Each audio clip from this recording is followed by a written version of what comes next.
हम सब मेरा सवाल ये था कि जो दीन के इल्म हासिल किसी दुनियावी मकसद से हासिल करने पर जो इंज़ार और ममानियत आई गई है, उसको पेश नज़र रखते हुए मैं एक मिसाल आपके सामने रखूँगा कि एक इंसान है जो दीन के हर मामले की इल्म अपनी ज़रूरत के हिसाब से रखता है कि अल्लाह मेरे लिए दीन पे रहने के लिए रोज़मर्रा के मामलात, दीन सीखने के लिए वो इसी वजह से सीखता है।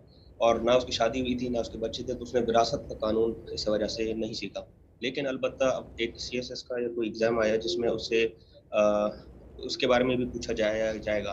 तो वो अपना सीएसएस का एग्ज़ाम क्लियर करने के लिए फॉर एग्ज़ाम्पल उस दीनी इल्म के उस टुकड़े को इसलिए हासिल करता है कि एग्ज़ाम मैंने पास करना है।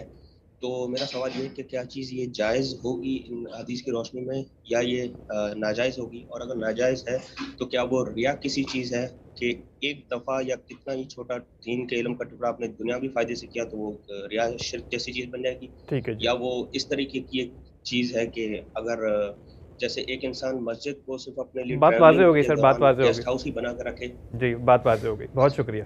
थैंक मेरे भाई, उसमें दूसरों को फ़रेब देने का उनसर शामिल होता है। यानी मैं दीन का इल्म सीखता हूँ इसलिए कि लोग मेरी तारीफ़ करें या मेरे मुरीद बन के रहें या इससे मुझे दुनियावी फ़ायदे हासिल हों, तो ये चीज़ है जो मना की गई है। जो तालिब इल्म लोग पढ़ते हैं और वो उनके निसाब का हिस्सा होता है और एक ज़रूरत होती है, उसमें ये मसला ही सिरे नहीं होता। वो दीन सीखने के लिए दीन नहीं सीखा जाता, वहाँ वो चीज़ मकसूद ही नहीं होती।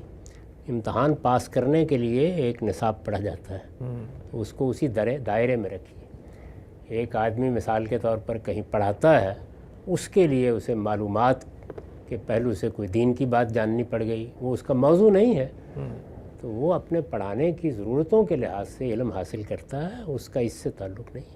ठीक है। ये वईद दीन के उलमा के लिए है जो पहले ये फ़ैसला कर लेते हैं कि हमें दीन का आलिम बनकर वो ज़िम्मेदारी अदा करनी है जो ज़िम्मेदारी दीन के उलमा पर सूरह तौबा के आखिर में डाली गई है।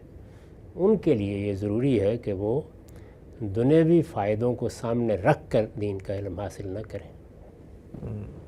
ठीक है सर, बहुत शुक्रिया।